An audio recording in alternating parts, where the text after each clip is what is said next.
Welcome to the CFG GameCast, episode number 91, a weekly podcast created by gamers and streamers alike to discuss the latest gaming topics from the previous week. We stream a new episode on Saturdays and release it on podcast services like Apple, Google Podcasts, Stitcher Radio, Spotify, and so much more. So show us some love.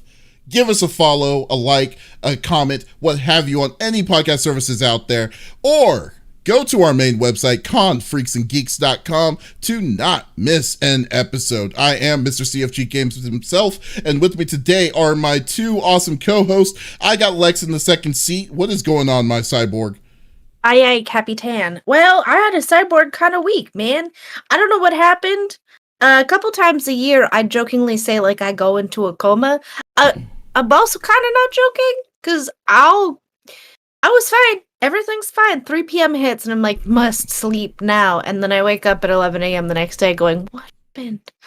So that happened a lot this week, but it's okay. My hands needed a rest. I'm getting old, man. My birthday's in a couple days. I am going to hit level 33, but I've got, like, a lot of swelling. I think it's arthritis, but we'll find out in, like, a couple weeks or so. But, yeah, I've just been hanging out and playing Mario Party, which was fun.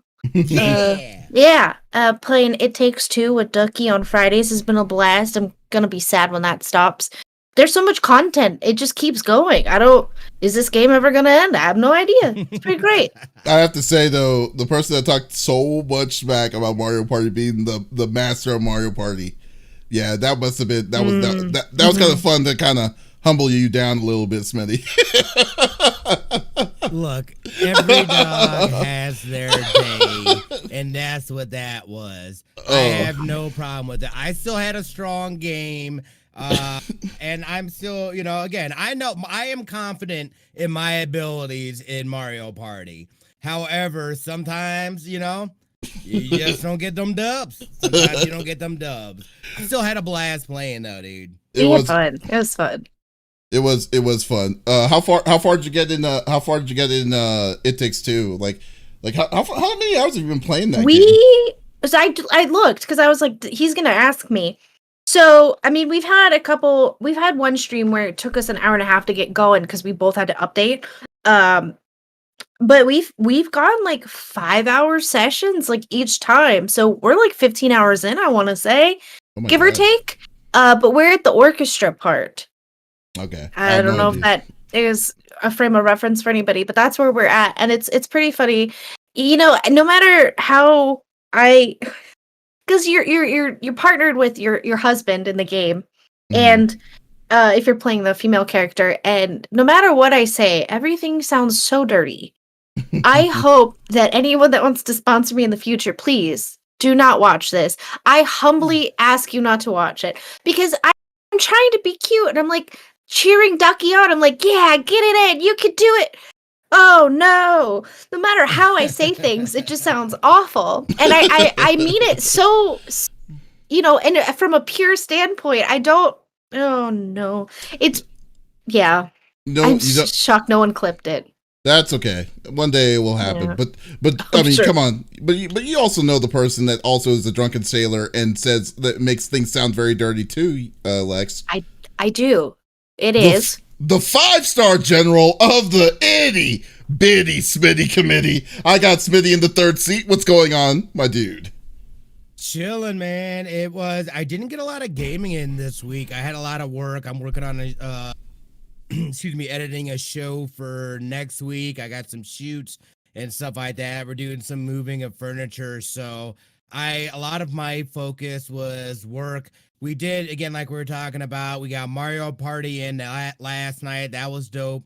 That was a ton of fun. That's one of my favorite games. I love Mario Parties. And Thursday, we played some Destiny, kind of wrapping up. I'm not going to be able to finish everything that I want to do.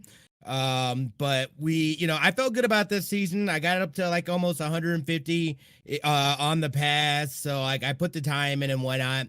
I'm excited for this new season to start, season of Splicer. We get a new 6v or 6-on-6 PvE objective or new thing. There's Volta Glass 2.0 that's going to be coming. Those that play Destiny 1, VOG was the first raid that came out. It's a classic. It's got amazing weapons in it. I'm really Atheon's back, baby. So I'm excited to check that out. That starts next week.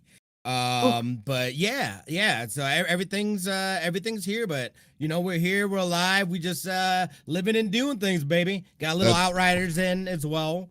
We got smacked up last night. That was terrible. But it was good. It was good. How about yourself, my friend? Oh man, I had a very good, productive week actually. Like, I beat Marvel Avengers, the first story mode of Marvel Avengers, early the week. So, like, I think I finished it on Tuesday, just so I could start Returnal. And I have to say, man, Returnal, so good, bro. Dude, I am digging Returnal. This game is fun as hell. You know what? Housemarque, I've always liked the studio Housemarque. They haven't made any banger AAA titles ever. They're the ones that made Dead Nation and these arcade shooters kind of games for forever. And then they finally decided to say, hey, we're not going to make our own in-house graphics.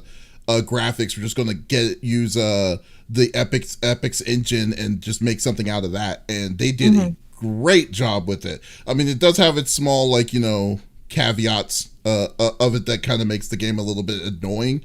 But I have been loving like the idea that the fully randomized maps, the look of it, the feel, the haptic feedback, all of that bounced into this game. It is very, very good. I've been loving it, and I'm not a big horror fan, and this game did kind of give me a little bit of horror vibes initially because it didn't really show a lot of gameplay prior to it being released. But I did take the leap of faith because I felt that this is the game that was going to introduce what the PlayStation 5 can do. And it's exactly what it did. It did not disappoint. It's a very good game that I would suggest for anyone to be playing. So I haven't even touched anything else until maybe yesterday, until I messed with Ratchet and Clank and did Mario Party with you, Lex, and what's his name? Dot. There we go. What's his name? Wow. And I'm telling. Generic Fort player. That's what it was. But it was but I've been definitely digging it. I can't wait to play some more of it. That's basically what I've been messing around with lately. But anyways, but we all know. But I'm just glad all we know is I'm just glad that we was able to be the champion of Mario Party yesterday. Theoretically, it wouldn't have happened had we made it through. You can't officially crown a champion without at least the best of 3. Oh, we won. That's how I feel. That was a sleeper agent coming in hot. Y'all are lucky. Okay, lucky. well, there's no telling how it could have played out. That's very true. Very true. But hey, right now what we have is stats, and I'm 1-0. So that's where we're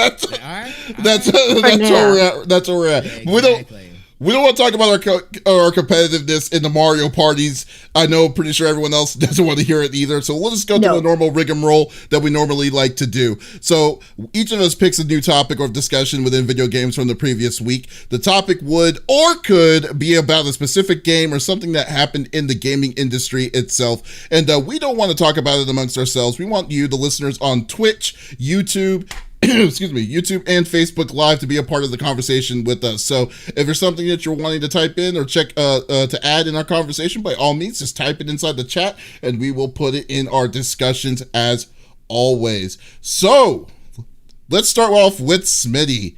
What are you bringing to the table, my dude? Yeah, so we got to talk about it. This was kind of it was unexpected, at least for me. It's not something that I really saw being a thing, but apparently Sony and Discord have partnered up now, which is, I think, as a Sony user, is absolutely amazing on their part. Just kind of reading through this article. It's a article from inverse.com. I'll drop it in chat. But they're saying that basically they're looking early 2022 to bring Discord and integrate Discord into the Sony platform within their chat system. I guess this is something that Microsoft already has and has had since you said Xbox, OG Xbox. Yeah, well, so Discord has been a part of, like, there was a deal with Discord. Now, don't correct me if I'm wrong, but I'm pretty sure, I'm like 75% sure that that Discord had a deal with Microsoft a long time ago, like on the Xbox One.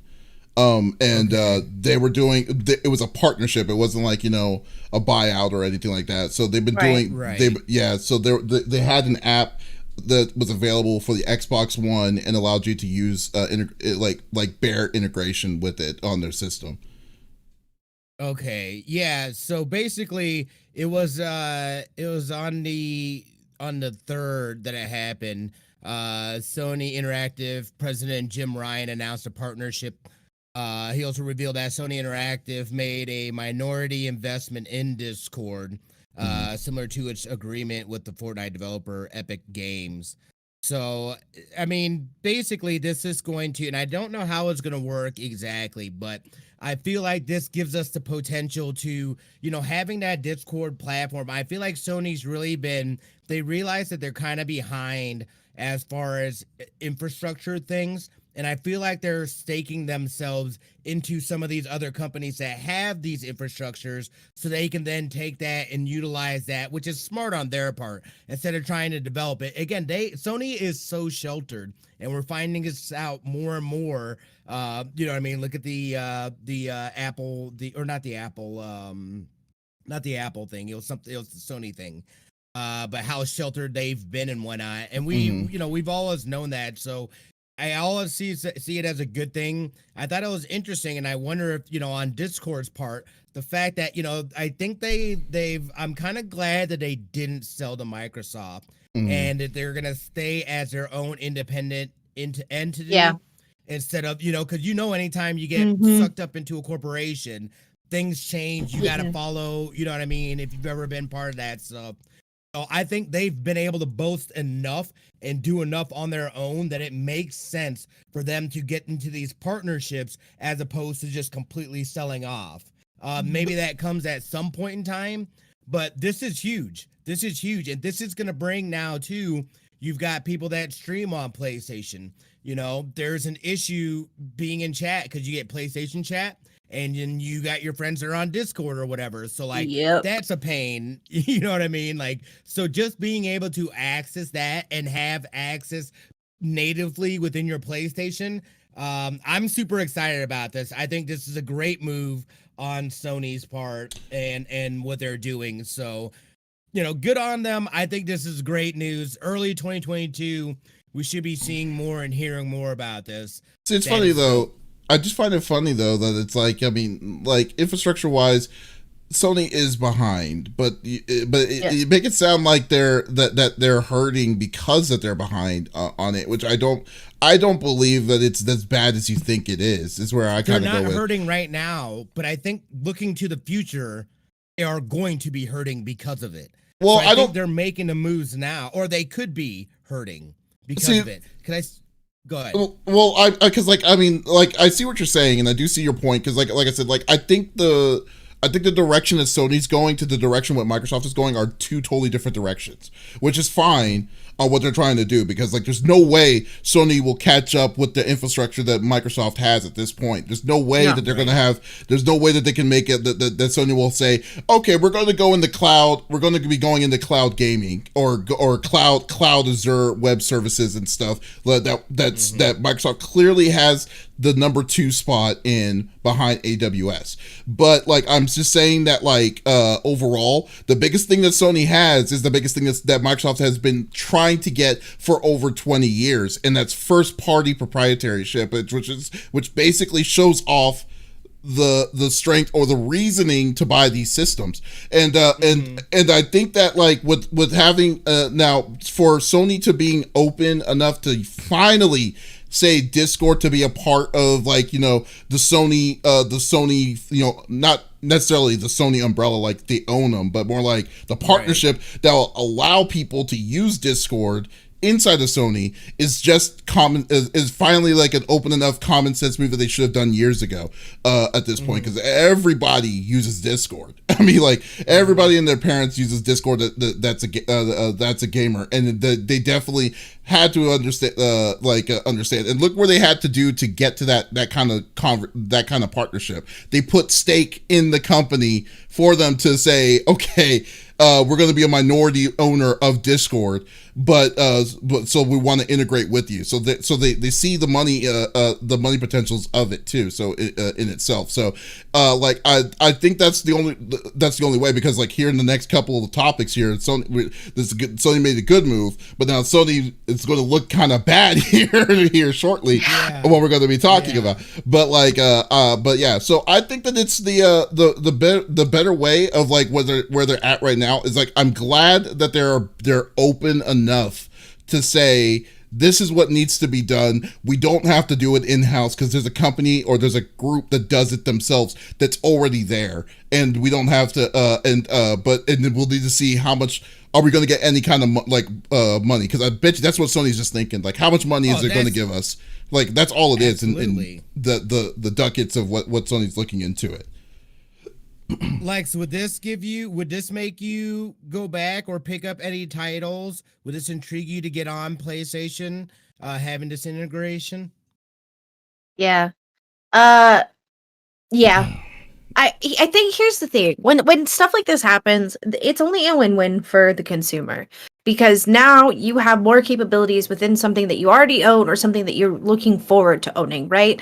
So regardless if you own the PlayStation 5 now or you're going to in the future, that capability will then be there. And I'm assuming they're going to do that with PlayStation 4 as well. But you know, that's why I created a Discord, was because when I first started streaming, I was on the Monster Hunter World tour, right, essentially. And that's all I was playing.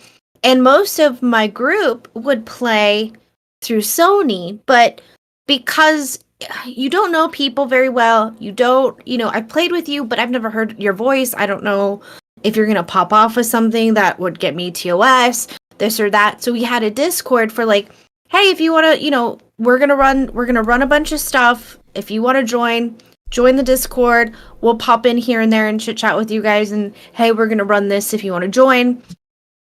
Just to kind of make it more, not just us, but like community based. And yeah, and it made it a lot more manageable.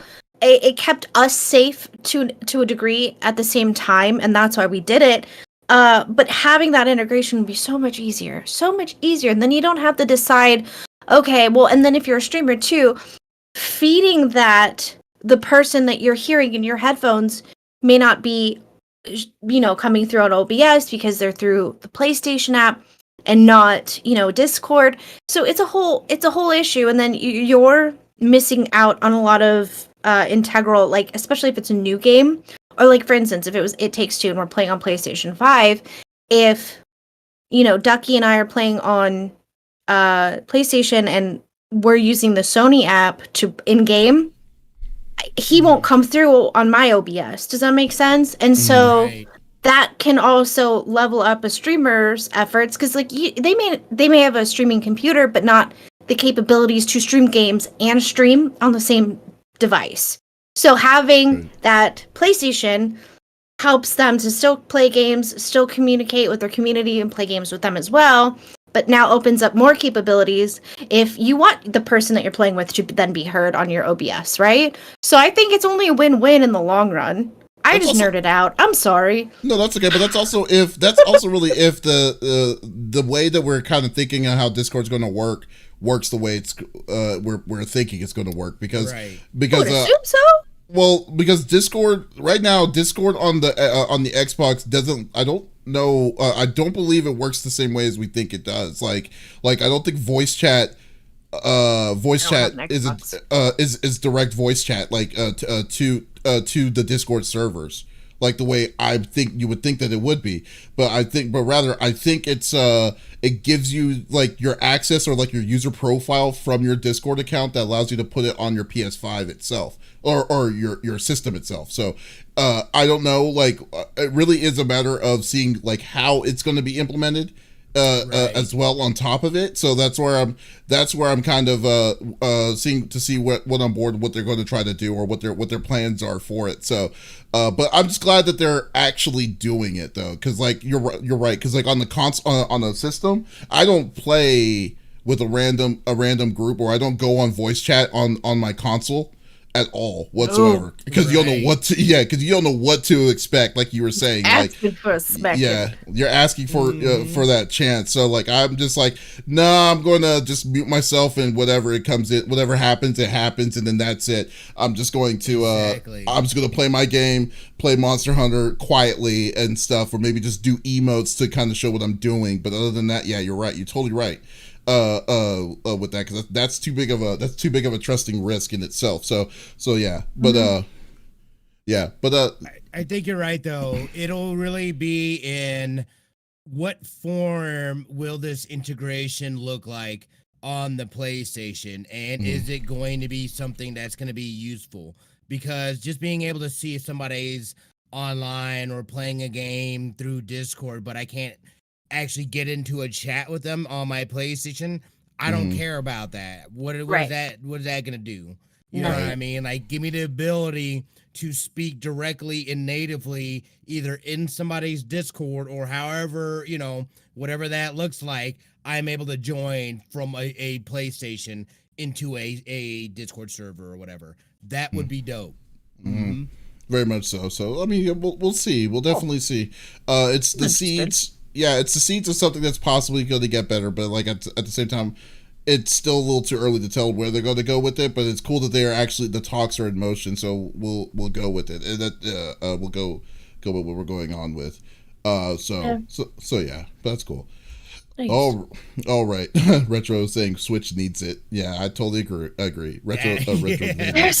You can't talk to nobody on Twitch. Well, that's the thing, though. I've said about that. I feel like Nintendo very much knows that they are geared for kids, and I kind of like that it's not easy to chat with. You know what I mean? Because that that's an extra layer of protection from people being able to speak directly with children. That is I very deal true. with that issue on like twice a year with one of my godkids. Twice a year, I feel like it comes up. She's talking to an adult. They don't know she's a child, or maybe they do. I don't know, but it doesn't look good, and it's not right, and it's not okay. And she just got a Switch, and like I was like, oh, thank you. She can't talk to nobody. Yes, hallelujah. So I kind of like that for now. Yeah, I think that that's a whole different thing. Talk to nobody on Switch. What you mean? You get the joy of having to talk to be people through a mobile app when playing things like Splatoon. Yeah, that is the dumbest thing when you really think about it. Cumbersome. It's the dumbest thing that they say. It's like, oh, you want to talk? Okay, sure. Get your phone out while you're playing a game. But yes, I agree. It does make it safer for kids. Yeah. It's an extra, even bonus layer, make it even harder for kids. Well, there's certain games, and they still give you the ability to. But there's certain games that you need communication with, and that's the thing that's kind of like, wow. It's like I agree. It doesn't even exist. Use your Discord, son. It's like, okay, guys, step 1, get a fax machine. I've got one. Step 2. Step 2. Figure out how to use that said fax machine. Oh my god, it's terrible. But we all know Nintendo's like literally decades behind comparatively to the other two. So all right, so my topic is about Sony. Like, this is a Sony filled episode today. Welcome. Yeah, so this is going to be pretty cool. Yeah, I know. It all just came. It just came to be like, okay, Sony's just going to get the magnifying glass today. But mine was actually pretty interesting. So mine was Sony's getting sued over PlayStation's digital store monopoly. So what they mean by that is I find it very fascinating, but I find it very, this makes sense. because it's like, so basically Sony is being like, there's a PlayStation user that's seeking a class action status for a new lawsuit that alleges that Sony is an illegal monopoly over their digital game purchases, because essentially what they're saying is that the only way you can buy Sony stuff, like Sony digital content, is through Sony themselves. So you can't buy third-party download codes, or because they're saying it could be violating antitrust and unfair competition laws and stuff. And this is and it's kind of funny because when they brought that up, because I was thinking about it, Sony is the only one that doesn't allow you. Golly, what is up with this? I have a lot of stuff here. My hair's over there. Yeah, Sony is the only one that has that doesn't allow you to gift keys, games, or anything to anyone. It is automatically locked to your account itself. If you don't remember, too long ago, Sony was also the ones that stopped, like, digital content purchases from stores like Best Buy, GameStop, and stuff like that 2.5 years ago. So the only way that you can get digital content specifically through Sony is you have to go on the PlayStation Network. Pharmacy's asking, do they even give refunds these days? They technically do, but that is a hurdle that you will never want to do, because that hurdle can take months for them to do it. Because look at what they did with Cyberpunk. Cyberpunk got them so pissed because there was a lot of people that were asking for refunds. They took it off the store completely. So there's no such thing as a digital content version of Cyberpunk 2077. Still not available right now on the PlayStation Store. Yeah, so because that's the level of power that Sony has over all their digital content for their system. So Sony previously allowed players to purchase games, like I said earlier, via download codes through third party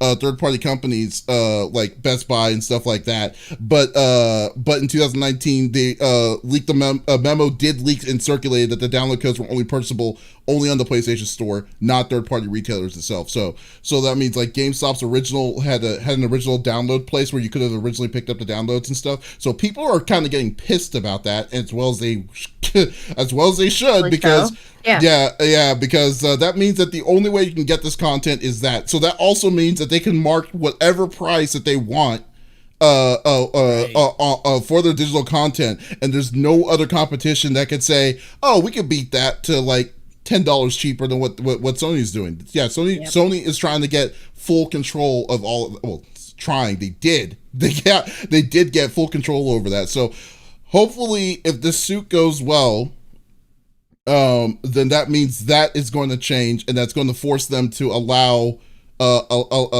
some sort of difference in what they're going to do. Because like that's the one thing that people need to remember about Sony. Sony is just all about their want. I mean, yes, they are. It's a very solid system. It's a very awesome system, but they're there to make money, and that they're trying to get their maximum profit off of this system by having a good product, but at the same time doing some of this stuff like for instance like they're the last to do cross platform because they were afraid of losing money from microtransactions through some of the games, hence like Fortnite, Rocket League, all these different kinds of games and stuff like that. So and then they still technically in a way they still kind of control that on their end. They're very flaky on the cross platform play still.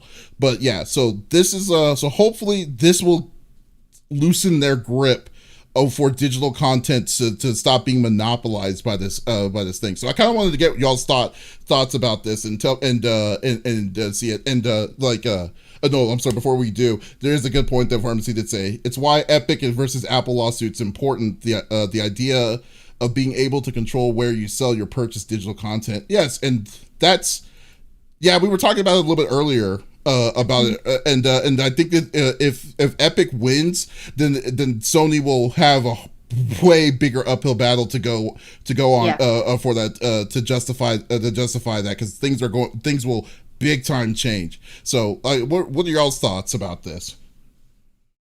Oh boy! So if this is only good for the consumer in the future, right? this has been an issue with PlayStation from the beginning. They've always wanted to capitalize on the fact that it made it harder to get keys for games. Like, I mean, it's so frustrating when a company knows that they're doing you dirty and they just don't care. But you also, as a consumer, it's like, okay, well, these are my two choices, and if I want to play this game, it's only on this one, so this would be the likely one for me to purchase, or I can buy this one, which I can still have the same games on PC. Well, I'm gonna go with the one that has the games I can't play on PC, right? Or the ones that have the only on this PlayStation can you play this game? So they know they're doing you dirty, and they know that you're kind of stuck and there's nothing for you to do about it. But I hope this pushes, like, it's so frustrating to see companies do monopolies, and when they know it's illegal, they don't care. No one's calling them out. No one's doing anything about it. And finally, someone's able to step up and say, okay, I can do it. I can do something about it. With Epic, I feel like they're playing a victim when in reality, like, you're really not. But okay, I understand your point, and I think it's a valid point. It would be so nice to be able to utilize a machine you paid all this money for and play games on it that, would look beautiful and stunning. And they talk about, we have all these wonderful capabilities. Open that up to third party. I would love to play multiple things. That's why I didn't go for the PlayStation 5, because it's like, what's the point? Like, I just might as well FOMO, I lost out. Oh well. There's nothing I can do on that end. It's like, bite the bullet. But there's so many, like, indie developer games that I would love to play that you can't play on PlayStation. I mean, it's hard to say because like it's always like when you come to a monopoly, it's like the people. It's always best to kind of have competition, because competition allows people to have the best kind of between the fight, right, between one another. And when one person owns all of that, it makes them like kind of complacent when it comes to that kind of thing, So like, I don't know, like the way that this is, like, is this another look of, yeah, competition breeds innovation. Thank you, Zakar. That's the best way of describing it. And the best way to describe what Sony is doing with this is that they're just like, because they're wanting the rule of thumb on this. And every game company has been guilty of this. I mean, look at Nintendo in the 90s. Nintendo in the 90s was super aggressive, that it was a pain for them to even try for competition to come in directly to them, until Sega Genesis had to really push them off. And the same thing, well, Microsoft is Microsoft, so like, I mean, we already know the whole thing with that. But it's just that they don't want that kind of level of competition made with them on top of it. But it's just a little bit ridiculous on like when it comes to this kind of thing. And then what's worse is that they let it happen. Like, so now it's like, oh, okay, well, now we need to, and it's not even like company is realizing that this is happening. This is the gamer that's trying to get that kind of competition, or that kind of level of awareness. That's like, hey, we need to get a class action to say that things need to change for this company to listen to us, so we're not paying $60 bills for some games that came out years ago and stuff, because they can essentially do that. I mean, what about you, Smitty? I think Aaron here in chat makes a good point. He says, I'm torn because it's their platform, and from a business perspective, I feel they should have the right to control how content is purchased for said platform, and that if people don't like it, they can play a different console. That's not a monopoly to me. A monopoly would be if Sony was the only console option there. These games can be played other places. But then obviously it sucks for the consumer. As a gamer, I want cheaper prices. Right. Yeah, okay. Well, and that's the whole lawsuit, though. They have to prove that Sony is monopolizing, and in a very detailed, because Aaron could walk into that courtroom and say ta-da, and then it crumbles the defense's argument, and that's why there's a lawsuit. They have to prove in court that this is a monopoly, and here's why. Okay, but here's the thing, though. This is the way I'm kind of seeing this. Let's say theoretically, and it's already technically proven on how Microsoft does their stuff. Let's say theoretically, Tom Clancy's The Division 2 is on comes out.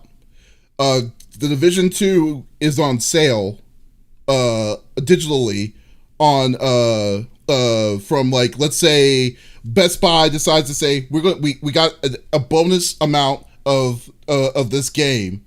We're going to be able to discount this game for that in the digital game, and they are going to do that for the Xbox. But yet you can still buy Tom Clancy the Division 2 on the PlayStation. But the only way that you can buy that same game is through Sony's marketplace. You can't buy it anywhere else. But so they set the MSRP tag on the game that they don't even own.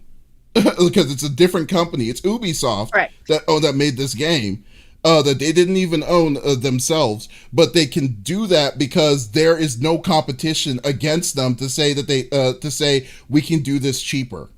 I mean, that's the way I'm looking at this. It's like, so yeah, Sony could say that to their own internal games. Like, they could say that for Ghost of Tsushima or Horizon Zero Dawn or any of these other games that they made themselves, but you're basically holding captive on all third-party digital games, all to say that the only way that you can buy those digital games is through Sony's PlayStation Store. You can't get it. You can't go if Best Buy decides to do a special liquidation sale on their digital copies, or the Microsoft, because like you ever would, because you have Microsoft Game Pass, but you can buy those games individually. And stuff. You don't have options. Yeah, you don't have options for it. That's the monopoly. That's the part where they can prove that that's monopoly, because it's not even their game. and there's not any way to get it cheaper. You have to go through them to do it.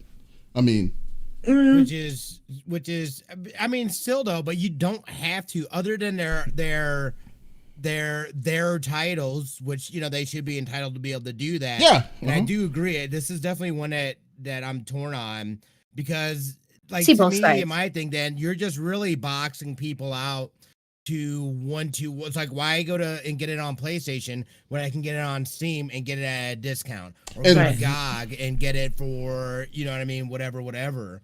And that's exactly the same issue that happened when crossplay happened on Fortnite, though. They're like, why would I need to go on the PlayStation to play for my Fortnite when I have more accessibility to get all my stuff for everything else? I mean, that's I'm sorry, but sorry to cut you off.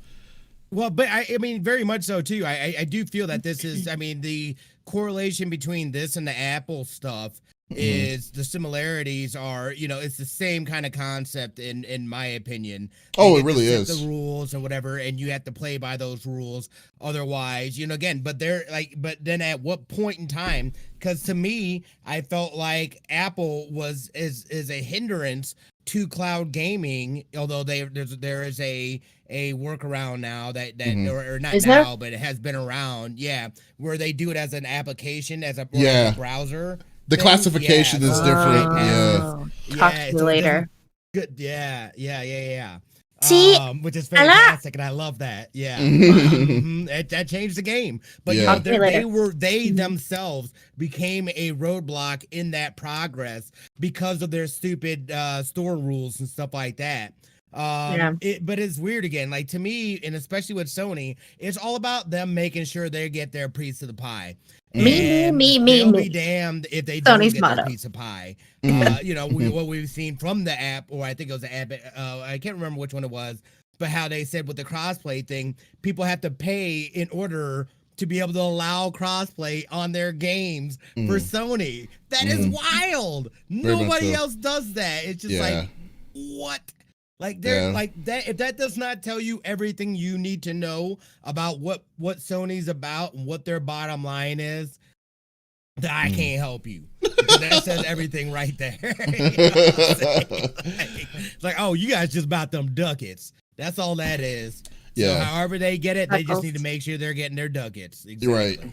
Right. I mean, that's where it's going to come into. And so I mean, it's very like, I think we can all agree though, like if this will really hinge on whatever the outcome is going to be between Epic versus Apple, because but I think overall though with Apple, the reason why it's such a big deal is like because Apple's the one that started the precedence of this, because they were the first like digital marketplace for gaming originally, like, for digital content, truly, like when it came to all of this later on. I mean, like in the early stages of apps, so like, and now since with all this coming around, I mean, who knows? What? I would love to talk to someone about this. This is like someone's way smarter than me when it comes to this, because this is not my this is not my bag in any way. But I just find this very interesting and very fascinating. But like I said, like I'm a Sony. I'm going to be a fan with Sony, because Sony quality wise is always going to be good. It's not like, even though there's a lot of things I'm going to hate about it, but Sony does make a good the good system, and they make the games I want to play. But at the same time, I'm not making them like, oh, they're definitely not the victims of all of this, like in any way whatsoever. Let's see. Zakara the Tall says, looking at this, I can see Sony getting into trouble, as Nintendo and Microsoft have set the precedents for publishers to set the prices of their own games on their digital storefronts. Yeah, we know that, but Zakara, they're playing catch up to Sony when it comes to that. Yeah. So like, they don't need, the reason why that they did this is to do that. They're doing that so they can make it look better, appeal better for the public to the developers, because technically right now the number one company for indies is Nintendo with the Switch. So like they get most of their money. The most developed indie developers get a lot more money on the Switch than they do for either the the Xbox or the PlayStation. Hence, that's a fact. But so they have to do that to kind of sweeten that deal, which is fine. I mean, to deal with it, Let's see. Wow, a lot of people have been talking about this. I really appreciate that. Let's see. Apple's reasoning for denying stuff like xCloud was sus in general. They won't allow apps without store subscriptions attached to it, but allows apps like Netflix to exist. Yeah, that is very true. But like Smithy says, like, you're right. There is a lot of backdoor stuff that has to be happening for them to get away with stuff like that. Because I mean, otherwise it doesn't make sense. And they literally would be, they would have, I feel like they'd have another issue of then, hey, are you then what's the word? It's not discriminating against, but you know what I mean? Just playing favorites and allowing some rules to, you know what I mean? I'd imagine that it'd have to be one. Very possible that here's what the rule is, just we have to follow, but we got a deal in place. This is in the contract that we've signed or whatever. So I'm guessing it's on an individual basis by company. And again, that is going to boil down to how many ducats can you give me? Mm-hmm. So Retro made the most logical argument. And this is and he's right, because and not just a marketing perspective, but from a business perspective. So as a company, they basically are pushing out a product. They buy X amount, right? And the company says, you can have this. And this works with any company, right? I'm selling you this. I don't know what it is, but here it is. You want 500. And I tell you, you cannot sell this at no lower than $5.99. But you pick your price, right? And that's how purchasing works. And he's not wrong. So if they bought X amount of digital copies, which is no different than a brick and mortar store like GameStop, distribution, so on and so forth, other companies could have made the same deal, but didn't. So in that case, it wouldn't be not monopoly. And that's why this case is going to be interesting, because that's true. You're not wrong at all. And so that's where, Sony can come back and be like, but they could have made the same deal. That's not our fault. Well, and they did it. It's a difference, though, because what they're saying is that the only way that they can get their product through, Sony basically shut their doors through their store. to brick and mortar stores.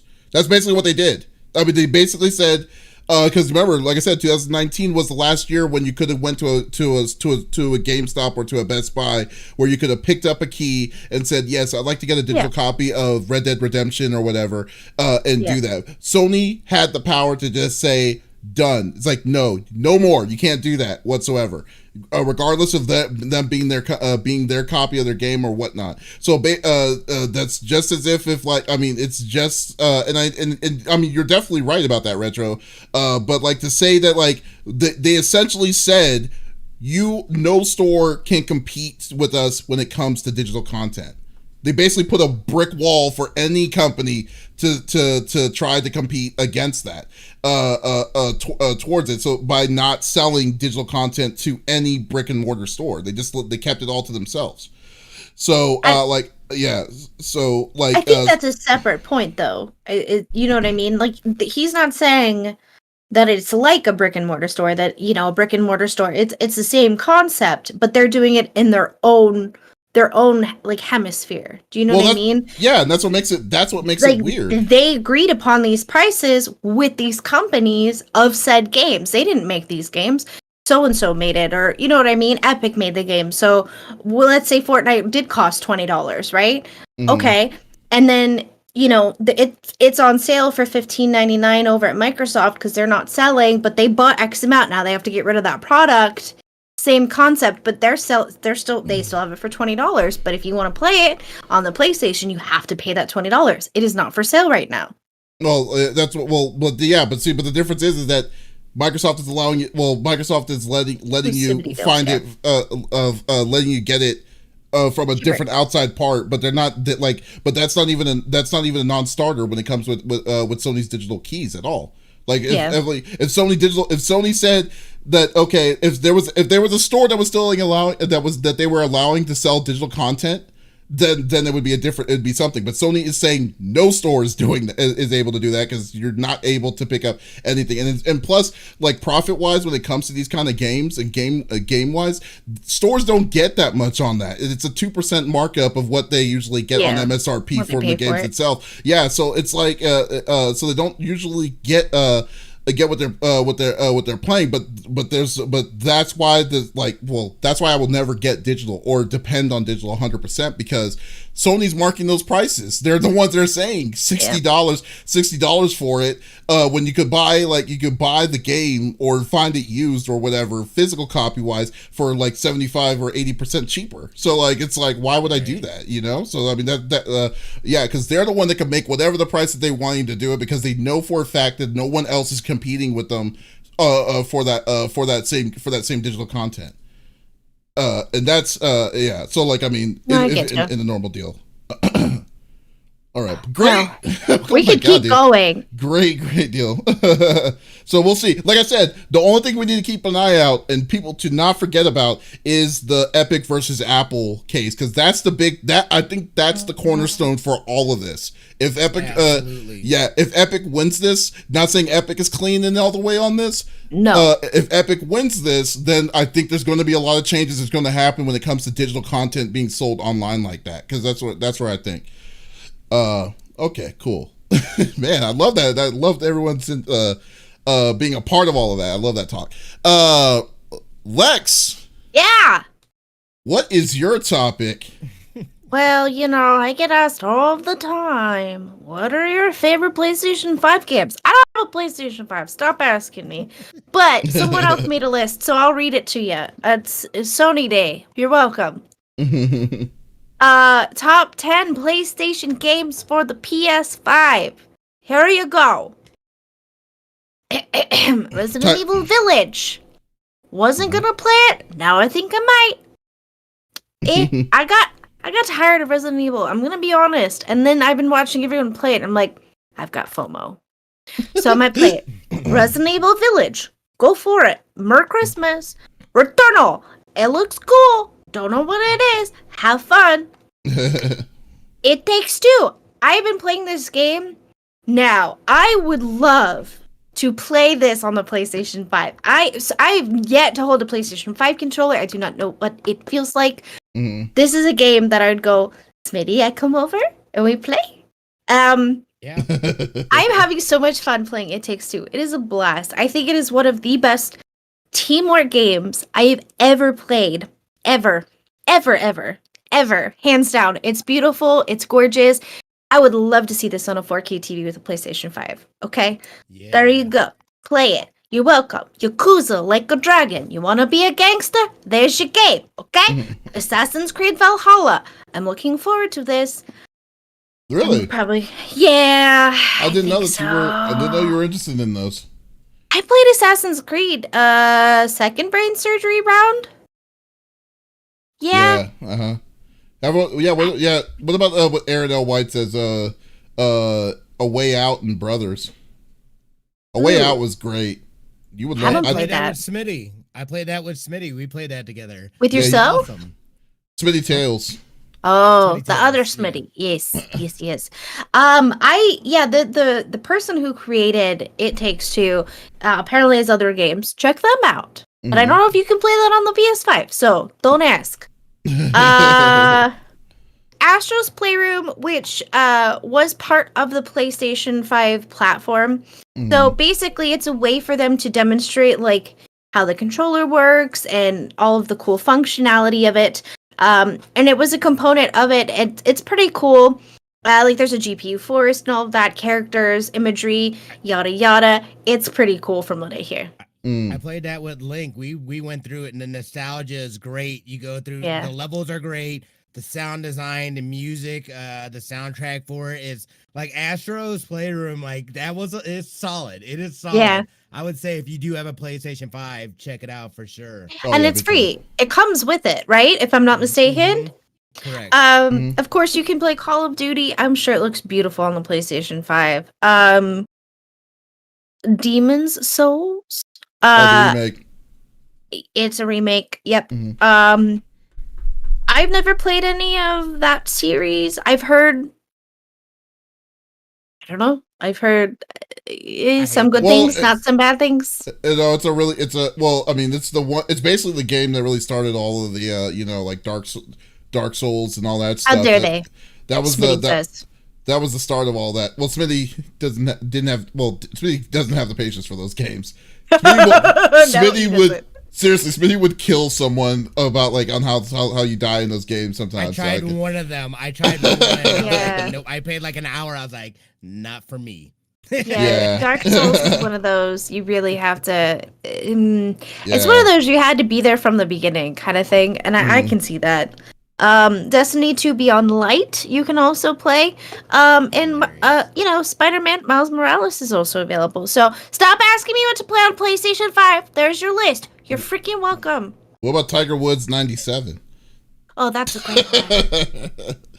I hear the 8-bit's beautiful. Yep, Tiger Woods 97, man. That's the best golf game ever. I would say Wishbone is on there. Wishbone. I still need to run through Morales. Wishbone.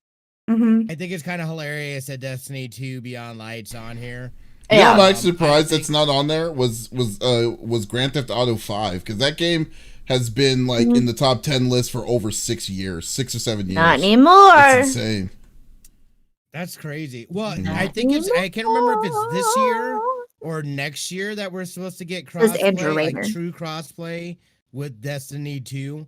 I'm waiting for that. I don't play on PlayStation because I got the DLC stuff all on PC, and that does not transfer over to my PlayStation, which is lame. Yeah, negative. I'm not gonna buy it on two different things. Like, what are you talking about? Have they added MTS5 on Game Pass? That's a good question. That's a really good question. That's only Smithy can answer. Well, mine. I will honestly say this. Returnal is the one thing that is like freaking amazing to me right now. I've been loving the game. I mean, like you just there's a clip of me just freaking out, finally beating like a boss that like I haven't beaten the boss before because it was crazy though, but it was great. It was definitely great. But I would say specifically that is my number one right now. Like I'm not really into the Looks horror gamey. Yeah, it really does. I mean, it also has kind of like the Matrix kind of vibes because it reminds me of the you know the bots and stuff that you had to fight. You know, so the but like I think one of the coolest things was the what was it called? Just the feel, your character picking up stuff, like all that stuff is just it's all happening. The exploration, I can smooth. And then and then on top of all of that that's happening, there's like virtually no loading, which is crazy to me. I'm just like, what is going on? Everything is so smoothly transitioning to one another. It's just it blows my mind on where they're at, like where we're at with all that kind of stuff. So yeah, I will always say that game is going to be like the number one. That's going to be the go-to for if you're a PlayStation 5 owner. What about you, Smithy? Yeah, no, I mean, again, I'm with you there. I'm loving it. I think it's and you know, he was already saying, like, I'm not one that, like, I don't have a lot of patience for games like that, but I do, because at least with this one, I feel like I can feel that I'm learning as I'm going along, or each cycle I've learned a little something different that I can then take. The no saving stuff is frustrating as hell. Or like it takes forever, and then you're right, it's a celebration. I've only beaten one boss, but like literally I felt like I beat the game. And, I was like, oh. Huh? Oh, was it? Are you in the same place I am? Like the second area of it, the desert I'm in the area. Red. Yeah. Crimson, whatever. Oh my yeah, god, dude. No, just get welcome to something that's like a 2-story tall bot that's like shooting missiles at you. Oh god, I love that. Yeah, this game is tight. I haven't fallen in love with Resident Evil as much. Never been one for Resident Evil. I haven't played a Resident Evil game in over 10 years. It just never really. Well, I like the Resident Evil. It's just like, but for me, I don't think it's like the for me personally, just personally for me is personally, I think the game itself is just not my type of thing. So like, and then I've been seeing streamers play it. It's fun. It's fun to kind of just watch because I know I'm not going to be playing it. And secondly, and I know I'm going to be playing. I would need to watch 7 because I still haven't played 7 at all. Resident Evil, the house, the one in the house. So I know I would want to play that. Well, I mean, you're the same character. You're playing the same character from the house to it. He has the worst luck in the worst luck ever. Interesting. Yeah. I've watched other people play it. So, and that one didn't really speak to me. And then I don't know, and I was like 9-foot lady, the queer girl inside me was like, oh. And then I was like, man, it's probably overrated. And then I watched several people play it, and I can't take my eyes off of it. And I would say out of all of the monster genres, vampires and werewolves, oh my, like speaks to me more than a sleeper agent of this and that. And Schmitty, what happened? Is your stalker back?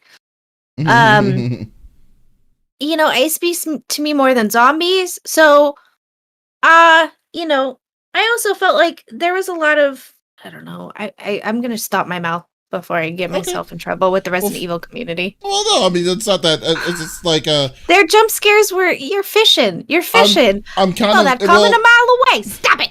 The whole thing with the Resident Evil right now, I've been getting mixed review. It's getting mixed reviews. I mean, and that's fine. I just think that we're going to see how it's really going to come up to be. So like, but we'll see. We'll just we'll see if I change my mind later on. But I'm not feeling this one as much. But we'll see. We'll go with it. I'm starting to feel it. Yeah, I'm starting to have a little bit of FOMO. Lex. Yeah. What about I've been hearing people talking about Biomutant, and I'm still kind of unclear exactly what it is. It's Somebody told me the other day, but I forgot. Oh no! Don't do it, pharmacy. Yeah, we actually got a key. I got a reviewer playing that one right now, actually. But we'll definitely see. Hopefully, see where that's going to go. I can't wait to see what the review is on that. But It's an action adventure third party game, but you're an animal. It's all animal. You're a furry. So yeah, so you definitely but we'll see. Lex. Yeah. What do you have planned for the week? Thank you for asking. Well, tomorrow, I'm gonna force my dad to celebrate my birthday tomorrow. Though he wants to do something on Tuesday. I'm like, no, I'm streaming, sir. It's tradition now. He forgot my birthday last year, and I think he's trying to make up for it. I love you, Dad. I know I just threw you under the bus. I'm sorry, but that's how I got the sweet chair. He felt bad. That's how I got to my door. That's how I got this sweet chair. What is wrong with you? Yeah. So we're gonna go to the Van Gogh exhibit tomorrow, which I'm really excited. Ooh, that looks fun. Yeah, it's at Area 15, and I haven't gone out at all. I've quarantined for the last year and a half, and I'm going to the Van Gogh exhibit. I'm excited. It looks so cool. You're in the paintings. It's so neat. I'm so excited for that. I've been dealing with like a lot of hand swelling because, fun fact, I'll achieve level 33 on Tuesday. And my arthritis is kicking in. So Monday, just taking it easy. Gonna play some more inside, which is really fun. I find interesting ways to murder him. It's a blast. And then Tuesday we'll have my birthday extravaganza, and then just hang out the rest of the week. That's about it. How are you liking inside? I love it. So Limbo was cool for someone who is tinnitus for my disabled community. You'll feel me on that. It's a little quiet. I can hear like right now I hear and so as I was playing that, I kept singing songs, and I went back and I watched it. I was like, I'm singing to the key of the ringing in my ears throughout this entire game. Interesting, because it doesn't have a lot of sound. It does at some parts, which is almost startling when like out of the ringing, you hear something. You're like, was that in the house or was oh, okay. Inside is different, and it's definitely more sound. The soundtrack is beautiful. I like the how do I explain this? It's kind of like an upgrade from Limbo to Inside, how it looks. Well, you like not it an a upgrade. lot more. It's the same style, but like elevated a little bit, right? And so it's kind of neat. Like at first I was like, maybe I like Limbo better, but now as I'm playing Inside, I'm like, okay, cool. Maybe. It's fun though. It's good. Right on. All right, Smitty, what about you? What are you up to? Yeah. We'll see how much time I get this week. I got a pretty busy week coming up work-wise, but probably just getting in some Returnal when I can. And then, of course, we're going to be starting out the new season of The Splicer starts Tuesday. So I'll probably stream, or I'm going to try to stream Tuesday for that opening thing and check it out and whatnot. So I'm excited about that. I want a baby. It'll be fun. All right. I want a baby. Oh, the fallen baby? Yeah. Man. Thank you. That's awesome. Yeah. I don't know what it is. What about you, man? What do you got going on this week? Spending money on Bungie. Yeah. Swag. Whatever. I am going to be playing. I'm going to be doing. First off, I got to do my review. My review for Jupiter's Legacy. That's the new Netflix show. That just came out today. Or yesterday. Published it. Yeah. You know I want to watch it. Stephen O. Young's in that. Yeah. Wait, no. Stephen Young is not in that. Is he? I don't remember him. Yeah, I'm pretty sure. No, that's Invincible. He plays Invincible. Stephen Ewan. That's different. Who's Stephen O. Young? Stephen O. Young played Ewan. Mr. Negative in Spider-Man. Oh, Spider-Man? And yeah. Oh, yeah. he could have played his friend. Sure okay, wait. I think I know who you're talking about. I think I know who you're talking about now because yeah. Jupiter's Legacy. Yeah, so so I did a review. Need to finish up the finishing touches of it. Publishing that hopefully this week. And then also what I'm going to be doing is I'm going to be playing some more Returnal for the first half of the week. The second half, play some Ratchet and Clank. Because nice. Finished the PS4 version. I did a lot of it yesterday. I was surprised at how fun that game is. Never played Ratchet and Clank in my life. I haven't either. Yeah. But definitely a fun game. So just got to get ready for it because Donk big shout out to Critically Awkward community. Oh, Was saying that it was good. It was worth it's worth $70. And I'm like, for Ratchet and Clank, and I'm like, oh, like that's pretty rich coming from you. So Yeah. I'll see how good that is. Yeah. The here we go. Aaron is agreeing. Ratchet and Clank. Hey, Rod. Say his name right.